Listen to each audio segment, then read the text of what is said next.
under any kind of restricted license, any kind of license that's offered that I can have. I'm not trying to be a full-time practicing dentist here. If I can't bill insurance companies, I wouldn't care. I mean, just something that I can get as a restricted license. I don't think it's offered, but I'm just trying to get a Nevada license where I can practice 1 or 2 days a week, very carefree, and practice. I have a dentist that I know here that said that they'd be willing to have me associate at their offices on a part-time basis, but obviously I don't have a license. So that's what I was trying to do, was see basically if there's any chance of getting a license and what do I need to do to acquire a dental license. In the 5 locations that you have in Michigan, are you still part of that, the painless dentistry? Do you get any type of, are you still partner with them to get?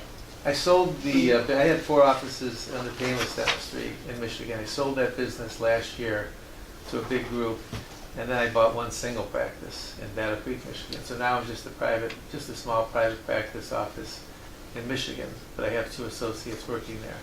So, I mean, I manage it, I practice when I go back every other week, but that's what I do now. So the large practices I sold due to it was just too much. I'm getting too old, and I ran 150 employees and almost 30 dentists, so it was just too much. So now I just want to be a single practicing dentist, take care of patients, and I never was able to really do that when I had all those practices in terms of time-wise. So that's pretty much what I'm doing now. Mm-hmm. Doctor, what clinical exam did you take? The clinical exam for here, for getting the license in Nevada back then? Or no? Back in the old days? Yeah. The nerves. The nerves, that was in 1979. And I think when I came here to get my license in 2003, I did you did licensure by credential. Back in 2003? Yes. Yeah, I just went to somewhere and took a jurisprudence exam. Right. When I had a kidney stone, I went straight to the hospital after that, and then I almost died. But that's how I remember when I got my license. So it wasn't that much at that time, and so now I'm not sure what I should do to try and get a license. Right. So currently, right now, the 2 clinical exams the board accepts is the ADEX exam, right, and the REV exam. Right. So unfortunately, NERV is not one of them. That's why I asked, right, in case that was another method. Right. So under licensure by endorsement, which is NRS 622530. Right. It says that it gives the parameters of when the board can issue a license and when they cannot. Right. And so this states that has not been held civilly or criminally liable in any district court or any state or territory. So, was that a criminal conviction? It was a criminal conviction. It was mail fraud. So when you submit claims over the mail to Blue Cross, if they're fraudulent claims, in my eyes they weren't fraudulent claims, but we pleaded to that. And so basically, it's a federal offense. It's a felon because you're using the mail to submit your claims for the insurance. Dr. West, did you say that you did have a license here, though? I had a license here. I never practiced. I had a license here in 2003. I got it. I'm not sure when I got it. I lost it in 2003. I think I got it probably in 201 or 202. Yeah. So, based on the matters that he had in Michigan, Dr. West entered into a stipulation agreement and So, back up. Back then, the licensure by credential, you were issued a temporary license, and the license was valid for 2 years. And so he received the license by credential and then notified us of the pending matters or the matters that he had in Michigan. So he was given the option, and he elected to voluntarily surrender his credential license in Nevada. And I think you said also in Illinois? Illinois. Yeah. But the board that he took, it was accepted back then? No, we've never accepted NERV. The clinical, you mean?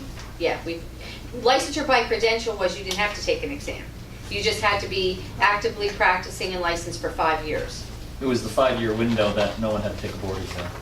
Right, and then that sunsetted in June of 2006. So during that period, Dr. West applied. He was granted the license, but because of the matters in Michigan, Yeah, and also the temporary required them to come here and work. And obviously, he was in Michigan at the time and wouldn't have been able to fulfill that requirement. So he voluntarily surrendered the license in Nevada, which is absolutely irrevocable, and now he's applying for licensure again. But he doesn't meet the requirements for licensure by exam or rev, which is our clinical, and so this was He a does or possible, doesn't? does not. Does not. But why did she accept my application when I told her that Just originally? an Because application. it's not, we're staff, the board determines whether to grant you a license. So Right. we don't encourage or discourage. We tell you, these are the methods that you can apply, and it's up to the board to determine Okay, your. even though I your- told her criminal conviction and it was an issue. I mean, I see your point. She's Right, just a right, staff. right, But she exactly. sort of misguided That's me. a board decision, Okay, so. so my options are basically Test, it seems like. take the test again. The board's clinical and the written, and then still not sure if I would get a license again. Because it's not even guaranteed. if I pass. Well, no, because the regulation, okay, so because this is the statute, and the statute says, you know, we cannot issue one, when you apply for licensure through an exam, the board, the wording is the board may. Right. So this says the board cannot, should, you know, must not, shall not. Right. The reg, if you take the clinical and you apply, then the board has more discretion to consider whether to grant you a license, even if you have that conviction. Right, so it's not even, Right. I know it's not a guarantee. Is there any kind of special license here for anything? If you have a license in a different, I mean, it's so strict, I guess, that you can't have any kind of temporary or restricted license or anything? We have what's called a geographical restricted license. So that is in the rural areas or through a federally qualified health facility. There is one here in Las Vegas, though. So, for instance, if you were to contract with Nevada Dental Centers, which is a federally qualified health facility here in Las Vegas, and you have a contract, then you can make application to receive it's called a geographical restricted license, and then that gives you the ability to practice only at that entity while you're under contract with them. Okay, So that is a possibility. okay, that's the only real, And I can forward you Okay. the contact information for that. I just want to work. So with it. that's there's the geographical restricted, and you know. There's nothing else. So you can't work with the proven practice and have a real restricted license under supervision. Yeah, we You don't. have that. I'm sure you don't have that. Yeah, we don't have any, but Okay. that's not an option in our statute. Okay, well, there's not much I can do then, it sounds like, unless I take the, Clinical, Right. yeah, or I'll forward you the information Okay. for, I mean, there's also the prisons. We have dentists that provide those services too, that, And make it clear that the wording is such that he can take the the ADEX exam or the REV exam, but then it's still up to the discretion of the board whether to issue the license with his background. right, correct. Correct. But, right, correct, yes. yeah. All right, And I just have one last question, sorry, sir. I was trying to understand all of the paperwork that was sent in, and you said that since 2004, you haven't had any issues. But there's, in 2017, there's negligence, yes. and in 2005, a medical malpractice payment. So are those, and then another in 2005. So you have three according to the NPDB. Right, So did you want I can go to over that. restate what you meant? Yeah, the malpractice, I'm not sure, I mean, that probably occurred, I'm not even sure when the dates were, when the actual services were, but that was before the conviction. Maybe, I'm not sure how the dates can come after the conviction, because I wasn't practicing after the conviction, so maybe those dates are, I'm not sure, I guess I can't stay on the dates, obviously that was before I got convicted. The negligence was a claim that was a probation, well, it was a one-day probation for something that we were filing a claim to AAA or a dental insurance company. I mean, not a dental insurance, it's AAA, state. It was for a car accident patient had a car accident. We sent a 3D into the insurance company, and they determined that it was for payment, but it was just a 3D. And they made a real big deal about it, saying it was overpriced. But what we did is we sent it in 3 times. They didn't acknowledge it the first time. We sent the same one in again. It was for implants, and it was $18,000 of work. And we still never got a reply, and we sent it again. We sent it in 3 times. AAA went to the board of Michigan and stated they're trying to get $54,000 for a couple of teeth of implants. They didn't even know what they were sort of talking about. It was just the same claim 3 times. So the board examined the issue, and it was just a 3D though. We weren't asking for any money. Never did ask for any money. When we finally did, when we finished the case, we asked for the original $18,000. It was rejected due to saying it might not have been due to an accident. It might have been a prior issue of the person's mouth was not in good shape, but they still stated that it still got in a car accident, even though the teeth were in poor shape. The accident sort of made it go a lot quicker, that his teeth would fall up. Anyway, our lawyer that I had couldn't believe it was really an issue, but then they gave us a bunch of stipulations. And what happens when you have a criminal conviction, it goes against you when you're trying to fight anybody. It's sort of frowned upon, so they went at it like I was doing something wrong, where all it was a 3D. So that was the counts that they gave us, and they just used negligence in terms of billing. But in my part, it was just a predetermination. There was nothing wrong with the predetermination, asking what they're gonna pay for. There was a lot. It would take an hour to go through what really happened with that. But then it was resolved in one day. Once I had to take the class on billing or ethics, I can't remember, online. Once I did that the first day after that claim, then the probation was taken away. So it wasn't really much. But you're right, that was something. But I don't consider that well, I guess it is. It's a negligence claim, but it didn't stop me from practicing or doing anything in that part. So, Thank you. right. Did you ever get your Illinois license back? I never, You never I didn't tried? get it. No, I didn't try. I Okay. mean, I've been practicing in Michigan, like you say, without, that negligent issue was something that, but that's what happened. But basically, I had no issues for 15 years in Michigan. So, numerous patients, numerous practices. And we cater to the patients, definitely cater to the patients. So, anyway, not much I can do. Right. So the board needs to Okay. make a motion whether to approve or reject the application. So we have, do we have a motion in order to consider the application for licensure by endorsement? So- This is Pisani. I don't know that we have to do that, but the motion could be by statute, we cannot consider his application by endorsement. Okay. Correct. So, That's my motion. Second, Blasco. any discussion? I would just like to make a comment. At the last meeting that we went to, they were talking about us accepting people who had criminal records because they know what's going to happen to them, and they will continue to do a better job than someone who's never had any problems at all.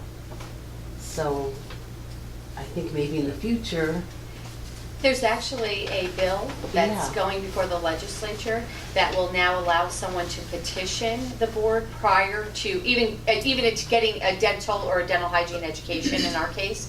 And if they've had a conviction prior, they can petition the board to get, to see if they would be disqualified from receiving a license. So that's an actual bill that's going through currently right now, but that was at the end of the But month. Dr. West has an issue with the board. He doesn't have a qualifying board. yes, but that was just a comment on my part. I Okay. understand what we Because did, we're in and I discussion. So there's completely two, agree with it. yeah, there's two But I'm just saying, different, don't lose hope, eventually Yeah. things might change. Yeah. Getting old. yeah, there's He two. just doesn't comply with the statute regarding the boarding, Right. which clinical exam he needs to have, Right. because nerve isn't recognized. But even if I had the other one, it wouldn't matter, would it? Or what? The other one, what? The other, the board that's accepted? If we had the He's saying if he had Well, Rev or 40 years Rev- ago, from 40 So- years ago? So Is if that you okay? had the exam that was accepted in Nevada, Right.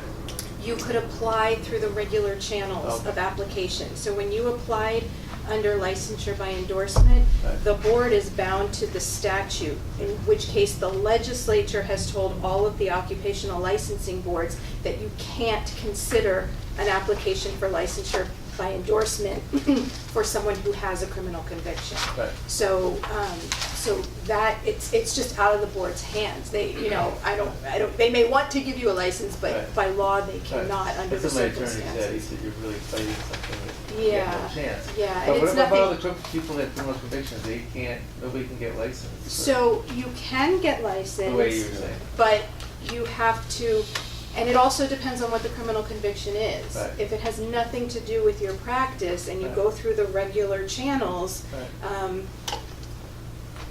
you know, you have a better chance. If you have a Right. criminal conviction because, you know, billing fraud or Right. whatever, that has to do with your practice and therefore it might be looked at more closely, but it's not an absolute bar to a license if you have all of the other credentials in the case of going through licensure by exam. Right, I mean, mine was, I mean, people have criminal convictions and you don't know what the whole facts are into that. I mean, I went to jail actually for it, and I went to jail the same day Martha Stewart went to jail. And so she's not looked upon frowningly right now, you know, she's a criminal. And that's what people tell me, you're a criminal, okay, could you buy something that Martha Stewart sells? You know, so but people see me as being a dentist, it's sort of the same thing. I mean, we treated people as good as you could treat people, but it just sounds bad. Because she's a different kind of criminal, even though she's a criminal. Right, and she's not, her ability to do business isn't bound by Well, it wasn't by- statutes and licensure, Right. so, Right. But we did go the Mr. same, President, can we follow? Okay. we went the same day, we got out the same day. But So anyway, anyways, so all, thank you. thank you, Dr. Okay. West. Right. So all in favor, say aye. Aye. Any opposed? All right. So moving on to item E, approval of voluntary surrender licensure of Dr. Marvin Conley. Yes, Dr. Conley has elected to request the board voluntarily surrender his license pursuant to NAC 61.160. He has no pending matters. Do we have a motion? Second Champagne. Any discussion? All in favor, say aye. Aye. Any opposed? Motion passes. Approval of anesthesia permanent permit. Item 1, moderate sedation for Dr. Larry Hahn. Did you review these applications, Dr. Moore? Oh, yes, I did. Okay. All of the paperwork seemed to be in order, and there was no omissions of any type that found. Do we have a motion? Move to approve, Blasco. Second? Sanders, second. Any discussion? All in favor, say aye. Aye. Aye. Any opposed? Motion passes. Item G, approval of anesthesia temporary permit, NAC 631.2254 for general anesthesia for Dr. Mitchell Duckworth. And the same with Dr. Duckworth, all of his paperwork was in order. Do we have a motion? Move to approve, Blasco. Second? Pate. All in favor, say aye. Aye. Any opposed? Motion passes. Appointment of anesthesia evaluator / inspector, NRS 631.190, Dr. Manny Rapp. Do we have a motion? Just the same, all paperwork in order, and it seems like a very qualified evaluator. Do we have a motion? Move to approve, Blasco. Second? second shuffle. All in favor? Right in the center. All in favor, say aye. Aye. Any opposed? Motion passes. Report from Michael McDonald regarding Senate and Assembly bills and the 2019 legislative session. Information only. Good morning, good afternoon, I should say, thank you very much. Morning, sir. It's been the session's been they're well working very hard. It's been an energized session. Been some setbacks, but mostly it's, they're up there working very, very hard. We're very proud of all of them. So there's a couple bills that we were talking about. One of them was talking about allowing people to back in and get their license back and practice. They're also using it to allow them to practice inside prisons, so allow them to dental work inside there. Some other ones that we were talking about that were related, those that haven't hit the floor yet, the ones that have, we had Senate Bill 187. It's at Senate Commerce and Labor. That hearing was on March 8th. No action was taken yet. That bill revises its prescription control substance between dentists, optometrists, and physicians in treatment of pain. So basically, you've seen a lot of attention has been brought on with the opiate addiction and what is taking place there. So that's a co-sponsored bill by 6 senators and a couple of Senate people. So it's up and active. That'll be seeing its dual jurisdiction for that one. The other one was a bill 223, Assembly Bill for Health and Human Services. That was heard on 3/8 of 19. Requires Health and Human Services to seek federal waivers to allow certain dental care for persons with diabetes to be included in the state plan for Medicare.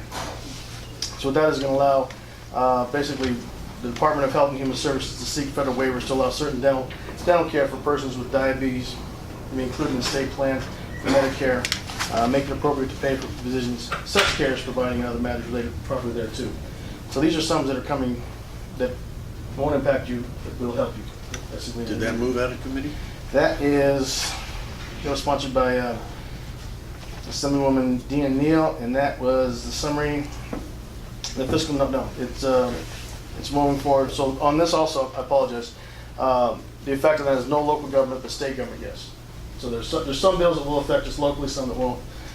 For your purposes, a lot of them are state. The first one I talked about, that will affect, there is no government locally and no government state that will affect on that last one. The other one was going to 366, is going to Commerce and Labor too. Providing relating there to dental hygienists and practice of dental hygiene and dental therapy. Relating Act of Dental establishes the Nevada Board of Dental Hygienists to govern dental hygienists and practice of dental hygiene established by professional dental therapy governed by the Board of Dental Examiners in Nevada, revising provision relating to the dentistry and dental hygiene, providing penalties and providing other matters related thereto. That one was introduced on March 19th. No fiscal impact locally. On the state there is, and that was by Senator Julia Roth. So there are some that are coming forward. And a fun one, for those of you that have horses, Senate Bill 156. This is going to be a constitutional majority of amendments to do pass. There's no hearing set yet. This bill is exempt persons who perform certain dentistry on services of horses, livestock, and provisions related to government too. So many people that hold their animals in high regard. I'm one of them. I'm an animal rights guy. So I care about what happens to my animals, and obviously dental hygiene in the last several years has taken place. So it's something that's happening. Overall, today up at the legislature, Nevada Hygienist Association, they have a day at the legislature, which is good. They go out, they teach what's happening. It's in the front foyer of the legislative building. It's interacting. It's a very fun. There's food and education that it draws a lot of attention up to the dental industry, which is good for everybody in this room because it's such a high priority now for people, especially in health. We've seen it in cancer patients. They have to go through the dentistry and the teeth. A lot of education is being brought that the average guy like myself didn't know about. So it's great that the work that you've been doing. But as far as legislature, you guys are pretty much loved. We're keeping an eye on the bills. We have contact with obviously our staff has been phenomenal. Your staff has been phenomenal in making sure that the bills are tracked and moving forward and allows everybody fair practice. Anything that would actually hurt this board is being monitored as well. Could we go back on the 360? Sure, absolutely.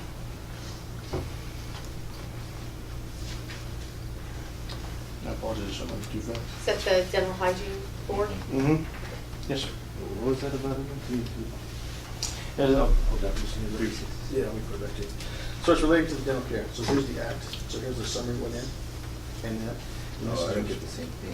Yes.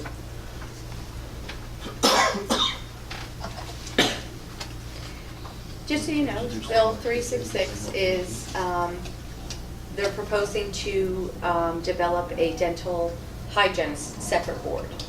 A board separate from, and also dental therapists, bringing on mid-level providers and being licensed. The board would fall, I believe, under the Department of Health and Human Services. I will be doing a fiscal impact note to it, because obviously it will affect the impact of our board. And right now, approximately, the fiscal impact yearly would be about $265,000 to this board. There would be an impact as well. So, Oh, it will have, yeah.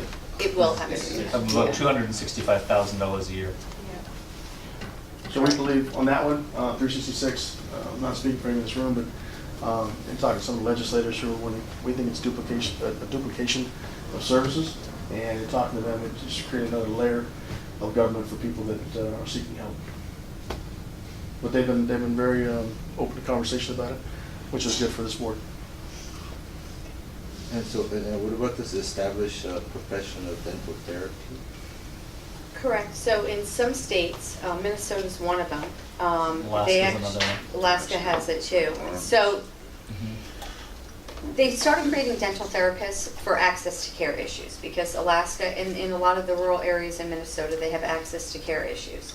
So Minnesota right now has 2 programs. They're not CODA accredited yet, but that a dental hygienist can apply, and they go through an additional 2 years of training, and then they come out and they can do procedures. So they're like a mid-level, so they can do extractions of erupted primary teeth. They can do composites. So there's certain dental treatments that the dental therapist can provide. This bill would have a written practice agreement between the dentist and the dental therapist. It's So- sort of like a, It's like kind a of, yes, PA, I was going to say. similar to a PA, Yeah, physician's assistant. to a physician. Or So- anesthesia, like Like a CRNA, or Correct, something. or, yes. And who came up with the bill? The hygienist. The hygienist. Hygienists. Hygienist They had, association. the bill itself was actually put in by one of our senators from up north, Julio Ratty, R-A-T-T-I-E. I thought the hygienist was part of this board. They are. They are, They they want want to their own be, board. They they don't wanna be. want to be. They want, they're seeking a separate board for hygiene. Dear board. And I The would, Southern Nevada Dental Hygiene Association and the Northern Dental Hygiene Association, when you saw, like, the members, they decided that they wanted to promote through their association that they have a different board, and to go through, like other states, the dental therapists. But, again, they're all more than welcome to apply to be part of Nevada State Board of Dental Examiners, like me and Doc and Mrs. Pate did, and be part of the board. So there's, Apply to be part of the board. yep, you have To to be apply applied to be to a be part, a member. to be a member, right? So there's always 2 to 3 positions for, to be a member, board, yes. board member, right? Yeah. As a hygienist. Oh, that's what I meant. So they could be a board member as a hygienist. Why would, in order to create, why create another dental hygiene board exclusively for that? Right. That's what they're debating. Yeah. And then the question is, even if it passes, then the question is the dental therapist, because the dental therapist, it's like you said, the physician's assistant. That's like putting the physician's assistants with the nursing, and you've got the medical doctors over here. So the dental therapist probably should fall underneath the dentist, since they have to have that collaboration and that written agreement, but that's for the legislature. So Yeah, and they would have to go through Yeah. legislation, and they'd have to go through everybody. I'm sorry? The therapist is doing a mouth composite. If you Google They will dental be able to. therapists, Yeah. you will see what, exactly what they would have to do and It's actually, require. there's a large list Yes. within And this the piece bill of itself legislation. Lays out Lays the, what their scope of procedures practice. they would be able to On do. top of what we got, you mean? I only got one sentence, that's why. Well, you Oh, can, no, you the can whole pull the bill's- bill. The I whole have bill is I there. can The whole have a bill is copy. 84 pages Yeah, I long. was gonna say, I thought it Yeah. was somewhere around 60 Yeah, or we 80. can, we can provide you with a That's copy it. of the bill itself if you're interested in seeing it, and it lays out the scope of practice and what procedures the dental therapist would be statutorily allowed to perform. And it's not a black and white issue. Yeah. It was defeated in Florida's legislation just recently. Arizona It was did a defeated in model Montana. where they put it in a restrictive environment, Indian Nation and then public health clinics. Montana defeated it, so. But like Deb it's- said earlier, it was created for access to Yeah, I care mean, it's a good- for it was a rural good- areas that didn't have access to care. Right. So that's how it was first started, many When it years started in ago. Alaska, since there's so many outposts, Right. villages, Yes. the people that wanted to be mid-level providers or dental therapists, whatever they were labeled there, they went to Anchorage or Juneau to be educated and go through their programs. And they thought, but there was no restriction on the license. It was an Alaska license. So they thought, hey, it's not so bad living in the city. Why do we want to go back out in the tundra? Yeah. So they just opened their practices in the city. The hygienist. Well, these Therapists. therapists, they didn't even have to go to hygiene school, they just became dental therapists. And so they were doing everything, and let's just say maybe their student loans totaled $30,000, and they were doing the same Versus- procedures that general dentists were doing. And so they were competing with the general practices with a fraction of the overhead. Yeah, so if you could do the exam, x-ray cleaning and fillings and extractions. Right. And which is dentures, like- And dentures. yeah, and partials. But from my understanding, they can't diagnose. So that's where they need to. So anyways. So, Do they work under supervision No. of licensed No. dentists? They're No. Not knowing. If you They Google do what an they are, internship, essentially, for a it's year. huge. And so it's all encompassed in one bill. So if one passes, then everything goes. Is that how it works? yeah, that's what they like to do, piggyback, so they dilute the issues. I mean, bills can be modified in the legislature. Yeah, Correct, they move yep, it, they yep, could cut yep, out they could cut out Also, portions, Dr. yep. Lee, if, say there's a bill that was killed, and say this bill it dies in committee, whatever, someone else can bring it back out and put it with another bill. So Right. it's Like con- stick it somewhere. yeah, it's constantly monitoring, and then we'd like to try and make sure it dies on the desk. So before they sign and sign off, it dies on the desk before it ever gets there, because it have to go through the assembly to the Senate, and then to the floor. I'm going to see this. And there's just one more bill. Dental hygienists and dental assistants, the radiation control program wants to license the it's not just hygienists and dental assistants, it's medical assistants and it's some podiatry assistants that if you take x-rays, you have to be licensed through the radiation control program. So all dental assistants And dental hygienists. in one. So Say that again? that's, So that's another one coming up? that's a bill that was Like the introduced. So they have to pay a fee and get licensed to go to school or?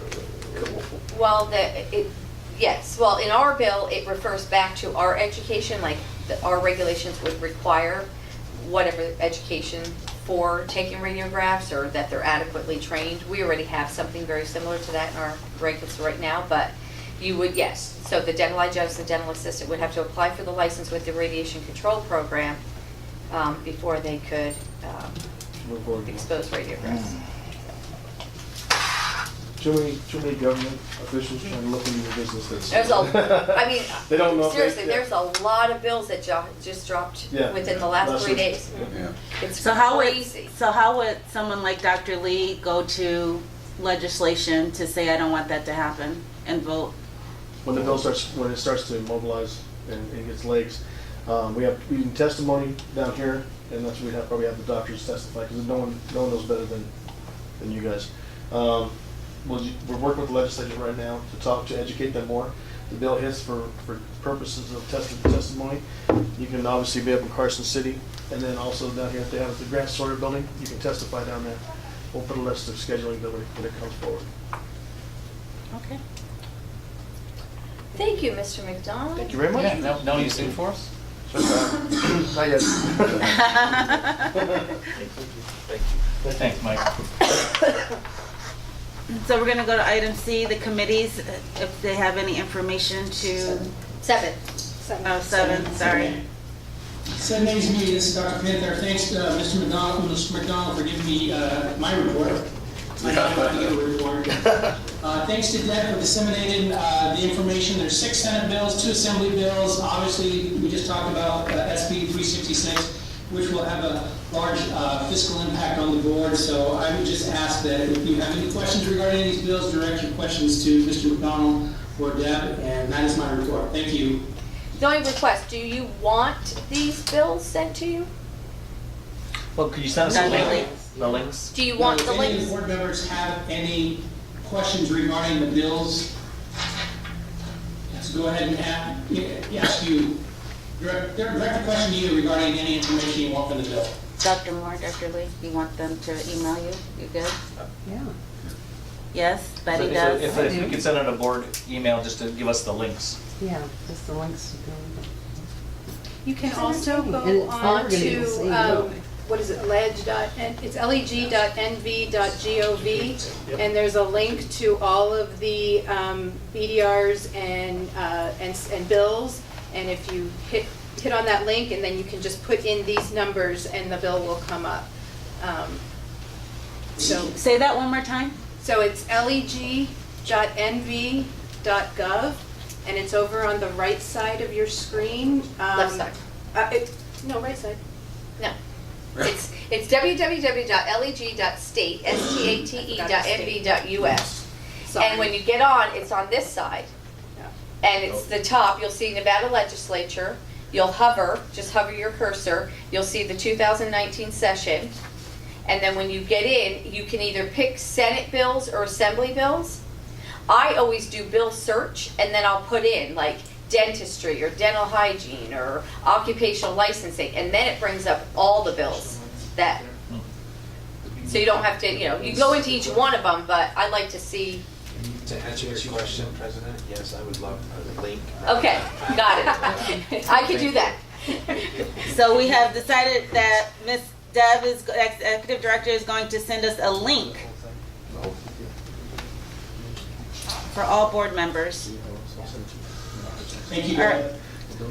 Moving on to legal and disciplinary action, Dr. Blasco, anything to report? I'd just like to thank Melanie for the information that we received today, and I'd like to thank Mr. McDonald for his diligence and his reporting to us. That was a lot more information than we've received in the past. Mm-hmm. Examination liaisons, Rab and Herb, Dr. Blasco, No Ms. report. Pate? No report. ADAX, Dr. Sanders? No report. Continuing Education, Dr. Champagne? No report. Committee of Dental Hygiene, which we'll be having after this meeting, Ms. Pate.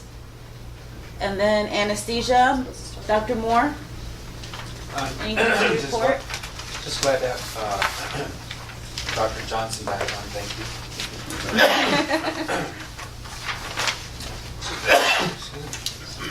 Infection Control, no report. Budget and Finance Committee, Dr. Sanders? No report. So last is public comment. Any public comment is limited to 3 minutes for any individual. I think there's somebody. Is there anybody in the north? Yes, we have one. Okay, if you just stand up and state your name and, Okay. My name is George Nsbde. I live at 4255 Hackmore Drive, Reno, Nevada, 89519. I'm a licensed professional land surveyor and water rights surveyor in the state of Nevada since 1983. And I have a brief statement in the form of a letter that I'd like to read to the board regarding Dr. Koji Chase. And then I'll let you adjourn and get on about your lives. I first became a patient of Dr. Chase in 2005 in my late 50s. I had not pursued regular dental care and maintenance since I was discharged from the Army in 1969. I would only go to the dentist if I had a problem that absolutely necessitated a visit. On my first visit to Dr. Chase, after an exam and x-ray, she explained to me that I had periodontal disease and that if my care and dental hygiene didn't change, I would soon be a candidate for false teeth. She also showed me that the reason I had pain in the tooth was that all my teeth were loose and ready to fall out. A daily regimen of home care was advised, and I was able to implement it without too much trouble. It consisted of Perioprotect tray used once a day, daily flossing and brushing. She also prescribed the use of some antibiotic powder in the trays for a short period of time in order to get control of gum disease as quickly as possible. A schedule was set up for dental visits every 3 months for cleaning and evaluation of progress. Soon my dental health was much improved. I might add my health in general was improved because of that. Now in my early 70s, I still have some problems with a couple pockets in my back molars, but I still have all my own teeth. And they are now firmly held in place. We continue to add to my daily hygiene routine as new and improved toothbrushes and equipment are developed. I have found Dr. Chase to be proactive with regard to my dental care. For example, she replaced all of my amalgam fillings from my Army days as there were potential health problems.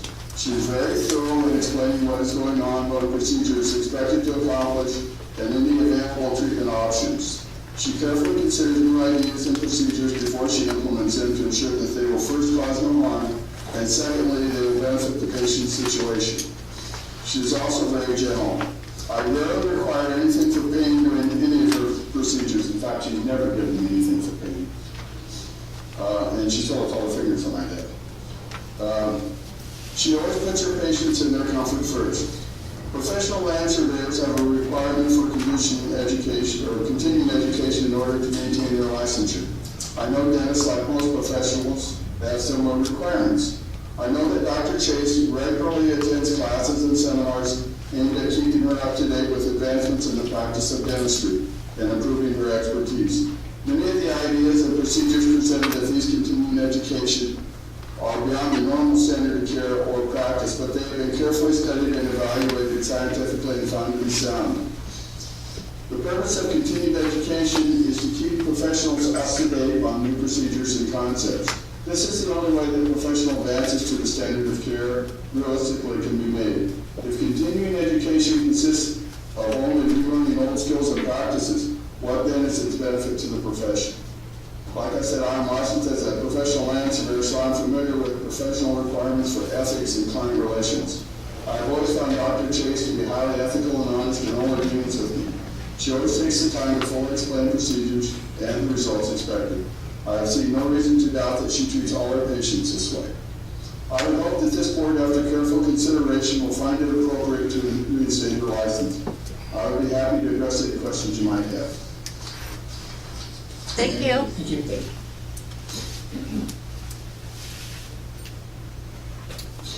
All right. Any other public comments? That's Yes. all. Hi. One in the south. We have one in the south. Good afternoon again. I'm Lisa Zastro. I'm here appearing on behalf of my client LVDA. I'm here as a representative in that capacity. There was a question earlier about whether or not I have other clients that appear before the board, and I do. I'm not here on their behalf. I have plenty of clients that have matters with this board. But again, pursuant to my own professional rules of ethics, and according to the Nevada State Bar, I'm making it clear that I'm here on behalf of the LVDA and the LVDA only. With that respect, I was invited to be here, and I found out within a few minutes of being here that my item was tabled, and I don't know why that is. But I would respectfully request if anybody wants to respond as to why that item's tabled or not. If that agenda item does get placed back on the meeting for another time, I would request again to be notified of that. There were a couple of other items tabled, which is fine. The only other comment I have with respect on behalf of the LVDA, there was discussion about subpoenas. I would respectfully request that the board reconsider their original position.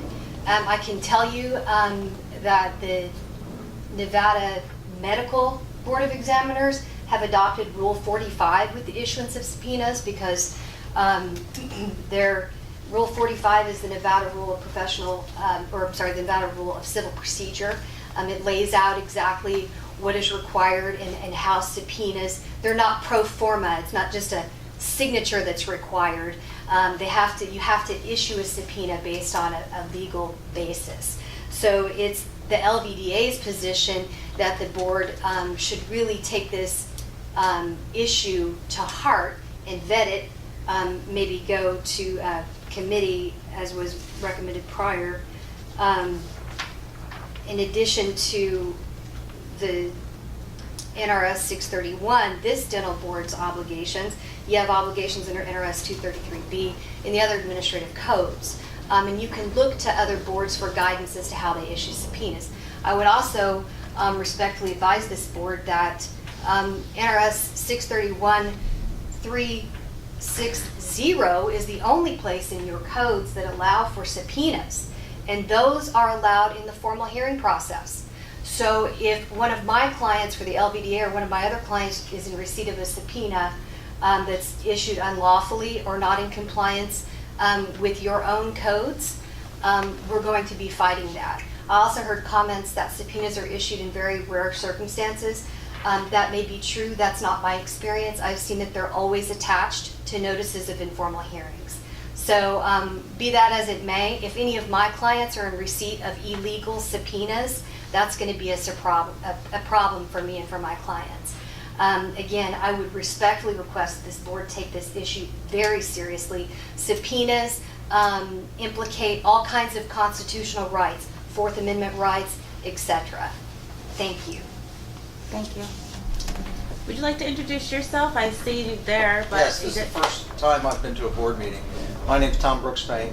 I'm a Nevada attorney for 30 years now.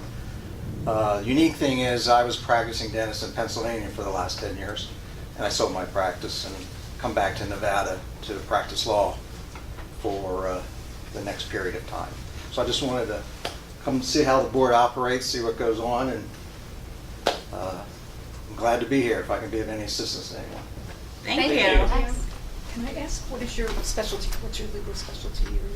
Well, I'm going to be a dentist lawyer. Oh, So my goal is to represent dentists. And how long have you been here in Las Vegas now? Just a couple months. Oh, okay. But I lived in Reno since 1987 and practiced law in Nevada all the way through 2007. Very good. With that dental background, that really helps. Yeah, it's pretty unique. Yeah. A lot of lawyers Thank don't you. understand this. Thank you. Any announcements? And Motion to adjourn? a motion to adjourn? Second? Any discussion? All in favor, say aye. Aye. Any opposed?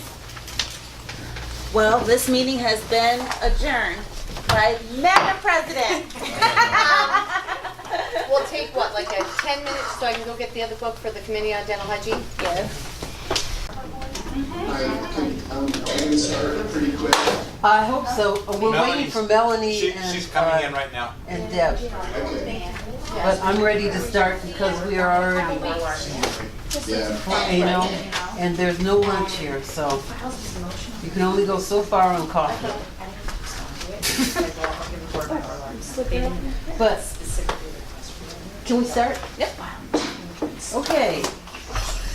I call the Committee on Dental Hygiene to order, and we're gonna have roll call.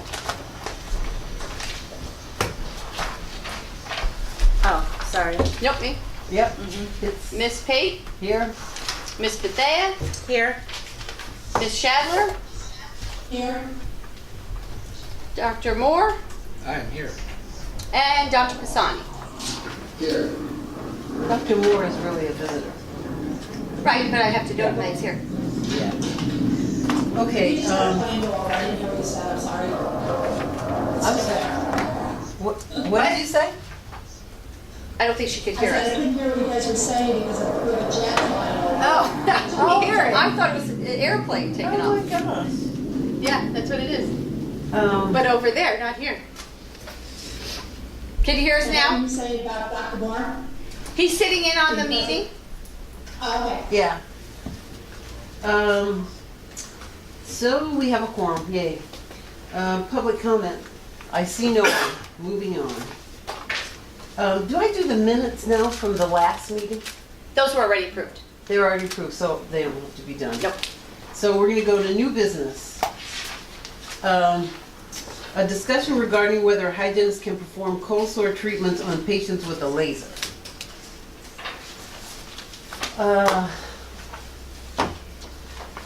In the statute, where are we? Oh, here we go.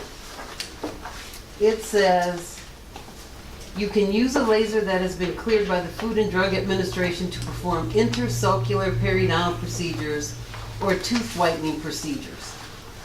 Doesn't say anything about aphthous ulcers or cold sores or anything else. I think I sent you guys, Photos, right? Or, I sent you this thing about, it's a topical that you put on for canker sore relief. Did you see that? As an alternative to not using the laser. And it's probably cheaper because I think one of the lasers costs $5, one of the little tip things, whereas this is pennies. And that's just an alternative. Does someone want to? so just for clarification, so you're saying that the regulation under lasers does not specifically delegate that? This ulcer treatment. Okay. Right. So- Because the ulcers are usually lips or face and not in the sulcus. Okay. So that's what it states.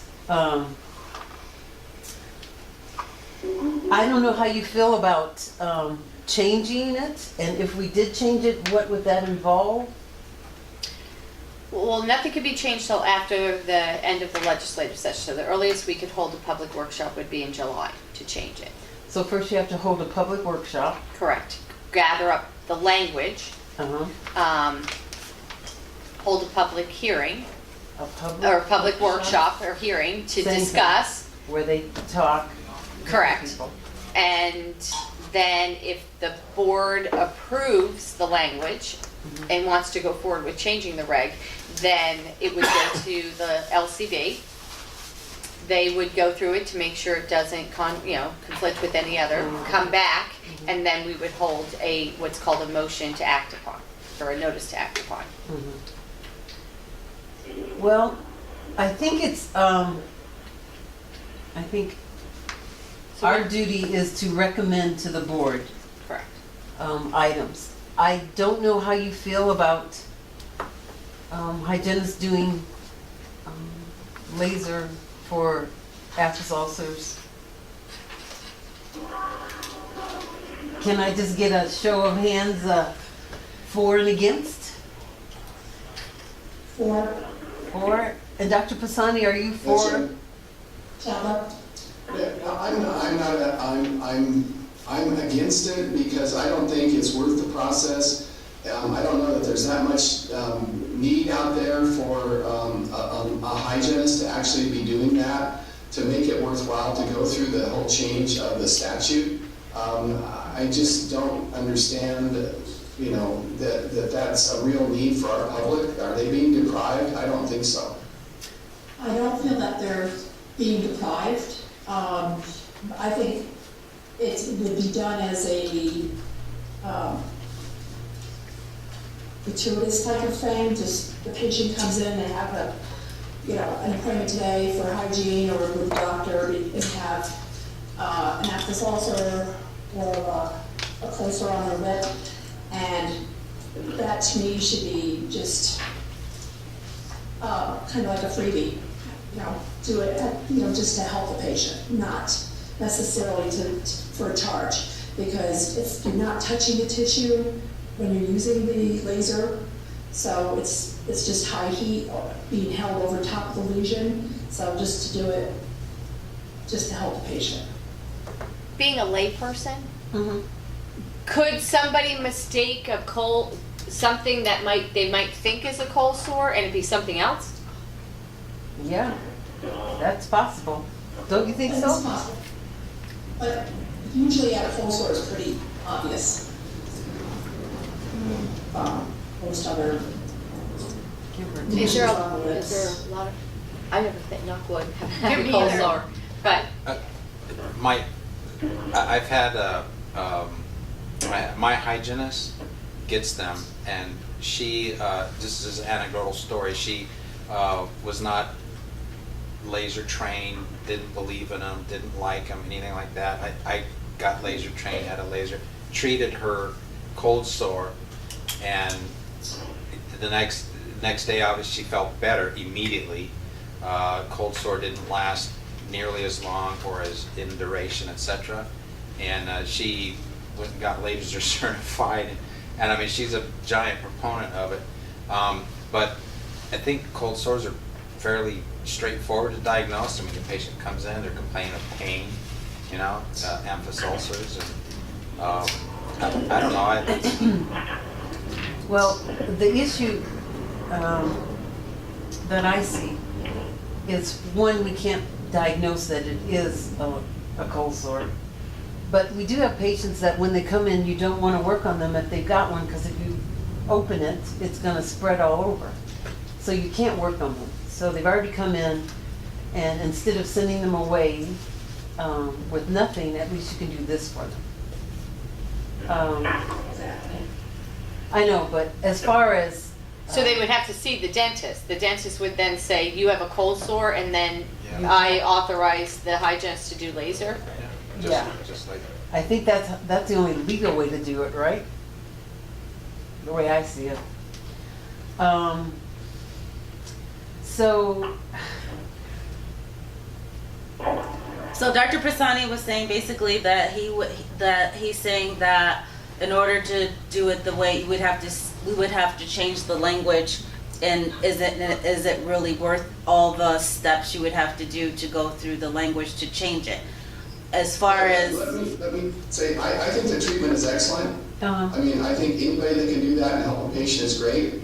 But are you going to change the statute for adding? I mean, are you going to add other things besides that in the statute? I just don't. I just don't think that I see it as being worthwhile to change the law. So just for clarification's sake, we'd be looking to change the regulations. So Not, not the green book? The red no, book. it's the red, it's the It's the red. regulations. Where would you put it in the red? You'd have to put it under... Oh, right here. I can see NAC it. Right. 631210. my only concern in working in the It's easier to change the red book though, right? Yeah, the red book's the only one we can change. We The can't green change is the the green. legislature who changes it. My only concern would be if you're gonna change it there, then you'd still have to change, there has to be some type of an infection control, because you're saying that you wanna use the laser to do the cold sore. Well, being devil advocate, okay, so if you go to an office, the hygienist didn't do the right thing with the laser, sterilize it, like the Hyokine Bio, you can take off the wheel, sterilize the whole laser cord. Or with BioLase, you have to use a different tip each time, non-initiated or initiated. My only concern for infection control, suppose the not so diligent hygienist doesn't sterilize it the right way, and then she doesn't cleave the edge and initiate it, then she just goes and does the same thing on the next patient, whether it be laser or whatever. Now she has, to me, given that cold sore herpetic to the next patient. So infection control wise, that's what I feel. How is that different than anything else the hygienist needs to sterilize between patients? No. It's not, but it would be a concern. This lesion you're not even touching when you're treating it. You don't touch the lesion when you're treating a cold sore. Right, but So, with the laser certification classes, are they teaching that in all the classes, like how to properly use a laser on a cold sore? When I took my course at LVI, yes, they did, but I don't know if all the CEs do that. The one I That took was did like that. when I was originally certified in 2000, the course that I took it was from Phoenix, Arizona. I was on an NDVI laser. It was, I was working in Connecticut at the time. We were taught how to do that. Okay. In the state of Nevada, the course that I took roughly 5 years ago through PBS, Pacific Dental Institute, because they wanted me to have a certification on their particular Sedona laser, they did not teach that because it was not legal. So that's why Our dentists as far as I know, I don't know are whether it's being taught in other classes or not? They can be, if they elect to be. The last class I took was a few months ago, it seems Is there like. any sort of And they did teach it there. certify the dentist to do it? Is there any But sort it's of not issue? legal in this state, so it was just knowledge that Anyone on the IC didn't have to go or anywhere. anything like that? Is a general consensus that you're going to be able to serve more patients? Is that, and better serve the community and have more people, have more procedures provided for them by changing the certification? Is that the modus? The modus, I think, is more like, we don't want anyone doing anything illegal. Oh, And there are people that are doing this. So right thinking now, that so, it's so right now in okay Nevada, because you they have learned hygienists, it. right, mm-hmm. right. And But you're not necessarily. when you look at the Right. statute, Got it does not say that. It's whitening or intersulcular periodontal procedures. So the hygienists right now in Nevada who are doing laser cold sore therapy are not legally allowed to do that in the state of Nevada, but they're doing it anyways because they learned it at a course or their doctor said, oh yeah, you can go ahead and do that. So should That's the you- concern. And, So- and the verbiage is gray in the statutes. So, Melanie, this is Kasani. If we can change the administrative code, we have the ability to do that, right? Correct. Does that have to reflect what the 631 says? Or we can just branch off of that and say we can do what we want in the Well- administrative code? Which section of 631 are you speaking of? Where it says what a hygienist's duties are, Yeah. the one that he just quoted. We're on page It 25. says she can do teeth whitening or That's the reg. Dr. intersulcular. was talking about the statute. Are you, okay, I think he's going to. Oh, I'm sorry. are you talking about, what Betty quoted, I think, was the reg? So the statute, So the statute is more broad? I don't have it with me. The statute, yes, because the statute says a licensed dentist, so it's 631.313, and that talks about, but cannot assign assignments that require diagnosis, treatment planning, prescribing of drugs or medicaments, or authorizing the use of restorative prosthodontic or orthodontic appliances, surgery on hard or soft tissue. So if you go down, the lasers aren't addressed specifically in here, so you could change the regulation and add it. conflict with. so as long as the laser treatment doesn't fall within the scope of any of the things that you're not allowed to do as a hygienist, the board can authorize the hygienist to do it Okay, that's what I needed to know. through the regulation.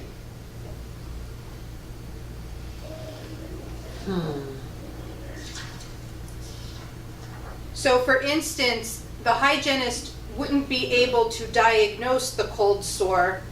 That would have to be done by the dentist. Once the dentist does that, if you were to change the regulation, you could give the hygienist the ability to treat the cold sore with the laser that you, the dentist, have diagnosed. Okay. But it would have to be your diagnosis and your authorization.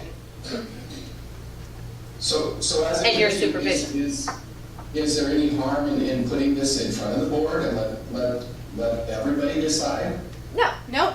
The committee simply makes recommendations to the board, so it would be your recommendation to consider it if that is what you think is appropriate. Now, the other thing is, if the dental hygiene board get their own board, it's all moot anyway. Because then they'll have the authority to change their own regs. So what I could do is I could put this on as a recommendation in May. If the board says yes, go ahead and, we'll hold a workshop.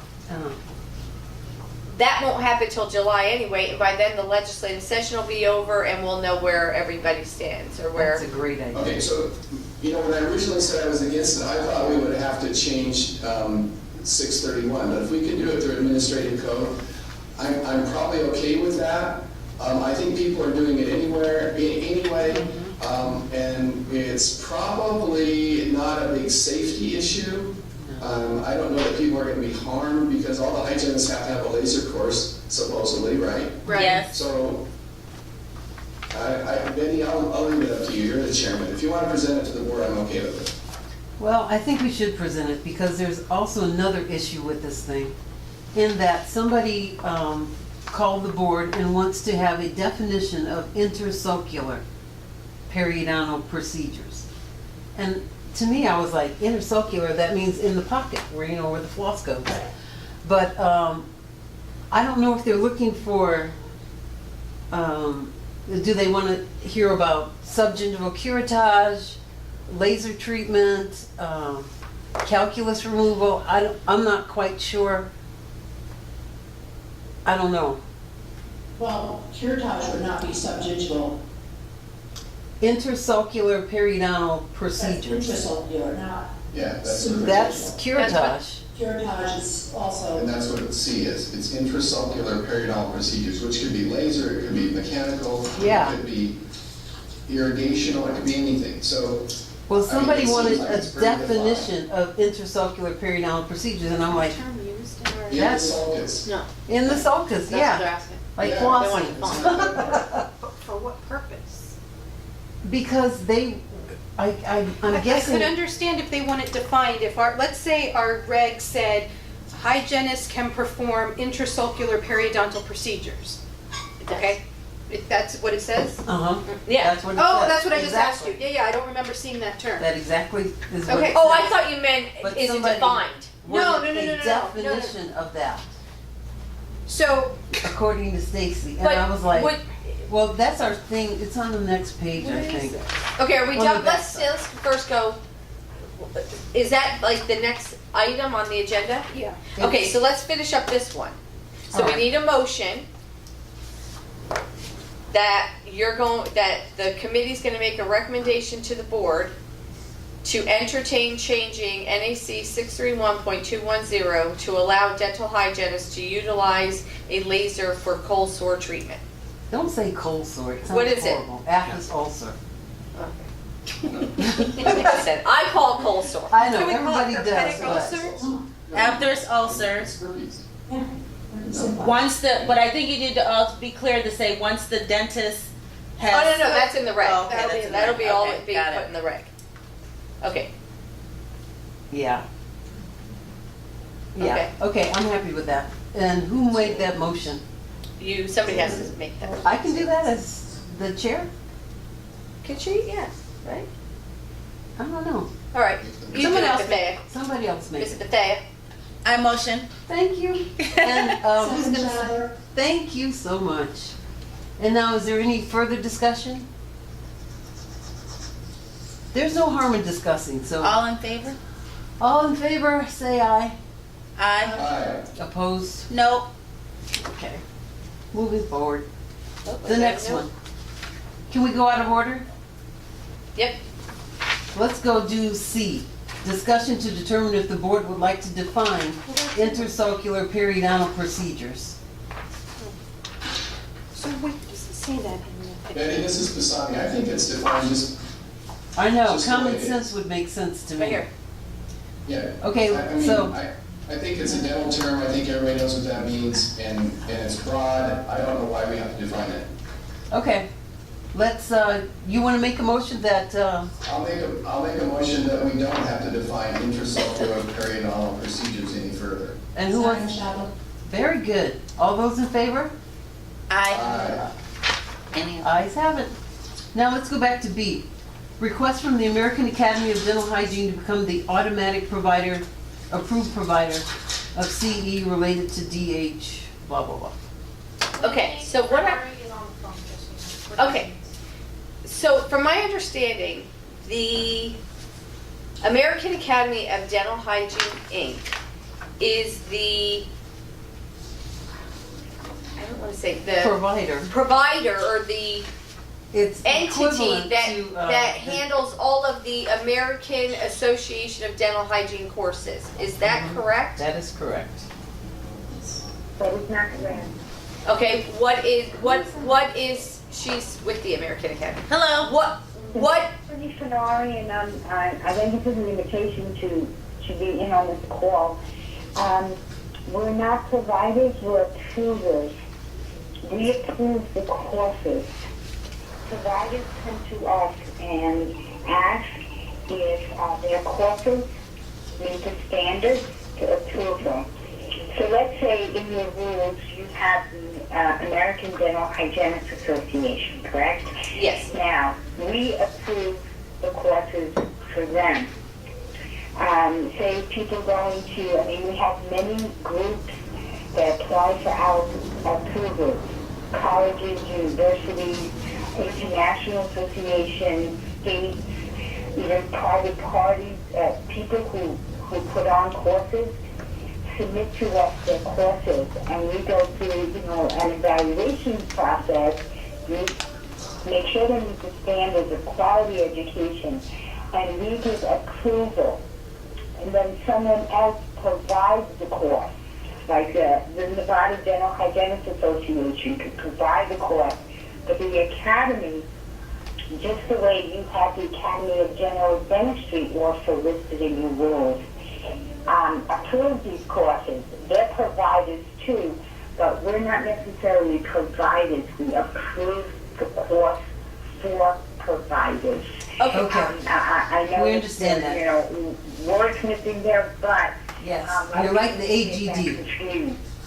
So approve the course to make sure that hygienists are getting the quality one. And the only other thing I'd like to say right now is that the overwhelming majority of states are, we're in some actual rules by name.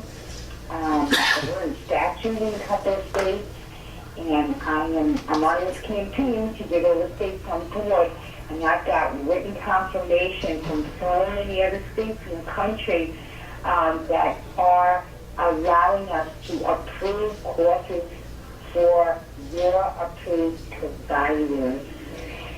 I hope I made myself clear. Yes. So what does we're the asking for is, I don't know if you want to go through a whole rules change, but some kind of confirmation that if the course is approved by the Academy of Dental Hygiene, the board would accept it as qualifying for mandatory continuing education criteria.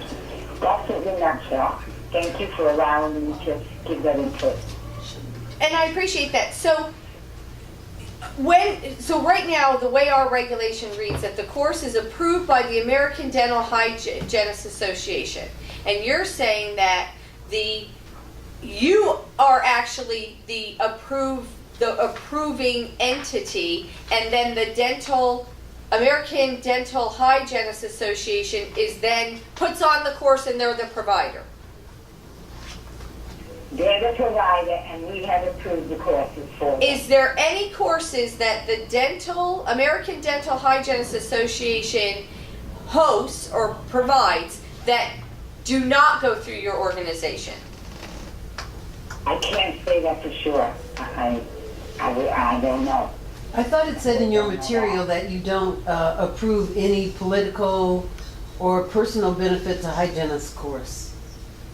This is a non-political, apolitical organization. We do not get involved in any politics at all. So I think, if I may suggest, I think the best remedy for this is to just add you to the regulation. Because the way it's written right now, it says is approved by the American Dental Hygienists Association. And you're telling our committee that they're not an approval. They don't approve anything. No. Right. That the academy does. That you're the actual. So I think that then needs to be changed in our reg to include you. So then once you're added to the reg, you are granted automatically as a approved provider. Yes, that's what we're seeking.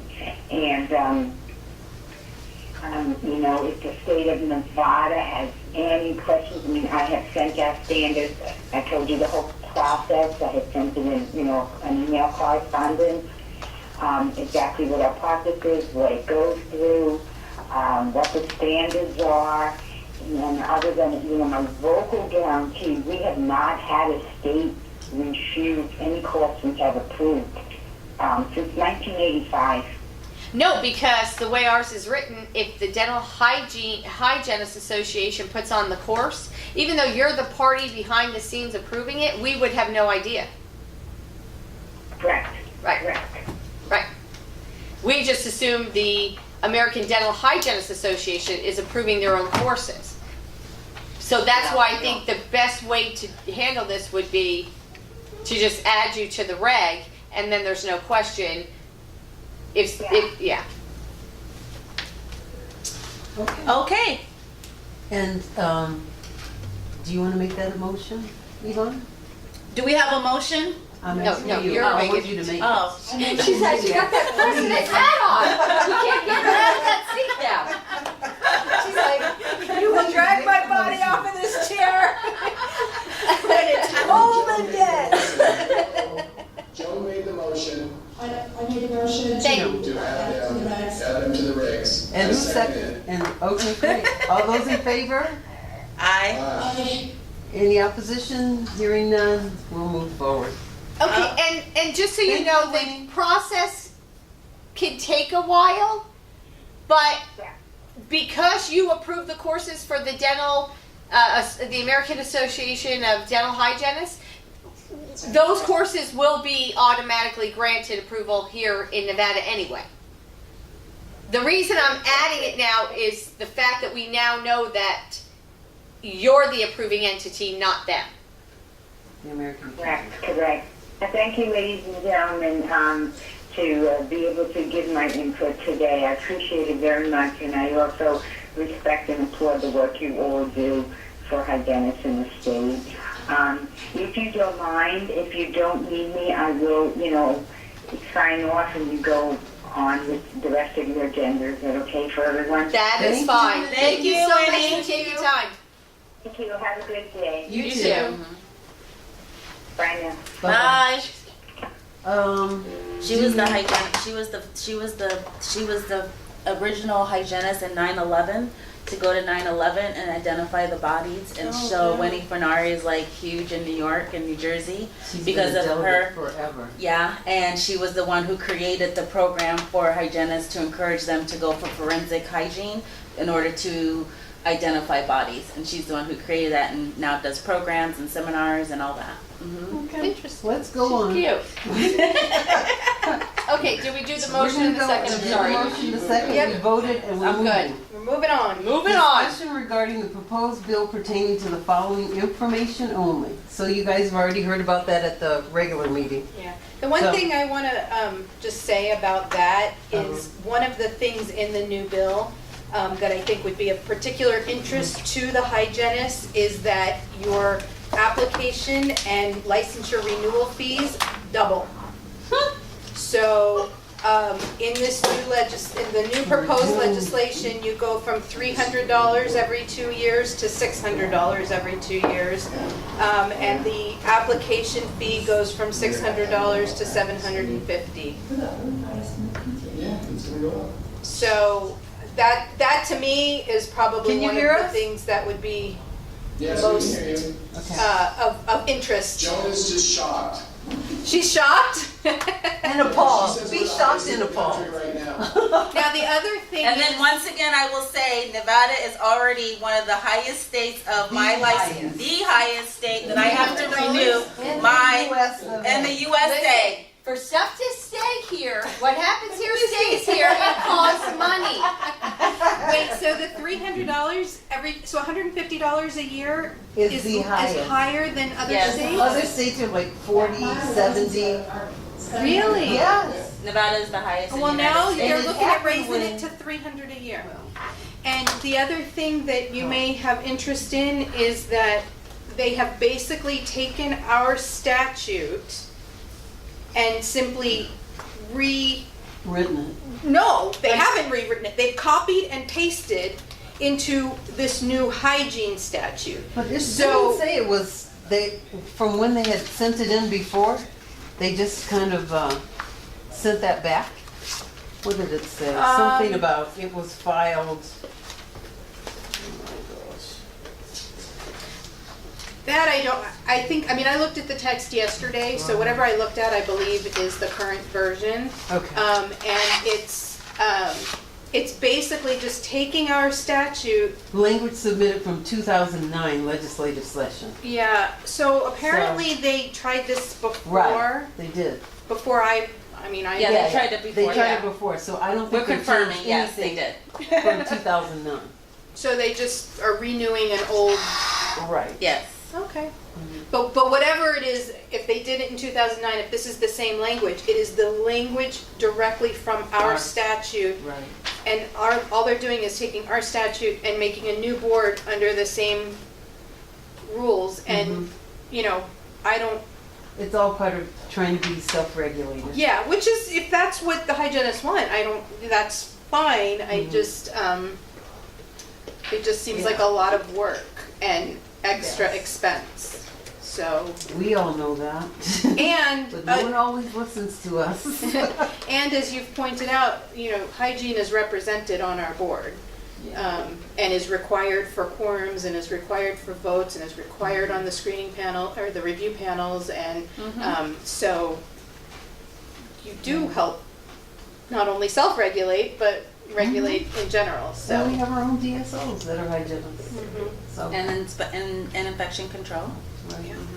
So that's my 2 cents, but I don't have a dog in the fight. So. Yeah, okay, so we've discussed that. Is there any more public comment? Anybody want to say some final words? I would like to know when we're going to meet again. The Is hygiene? it necessary for us to meet once a year or No, it's it usually, when something comes up that pertains? right, and I think when we used to do our own clinical exams, we had a lot more Yeah, meetings. okay. But now, you know. Okay, so we don't need to meet again until something happens. And I'd so, like to make a comment. This is Pisani. yes? Betty, you run a heck of a meeting. Oh. You run every meeting for the dental hygiene committee from now on. You guys are funny. Okay, I'm looking for a announcement that we're adjourned. Motion to adjourn. Okay. See you later. Thank you so much. Thank you, thank you, thank you. Weekend. You Bye, too. everyone. Thank you. Bye.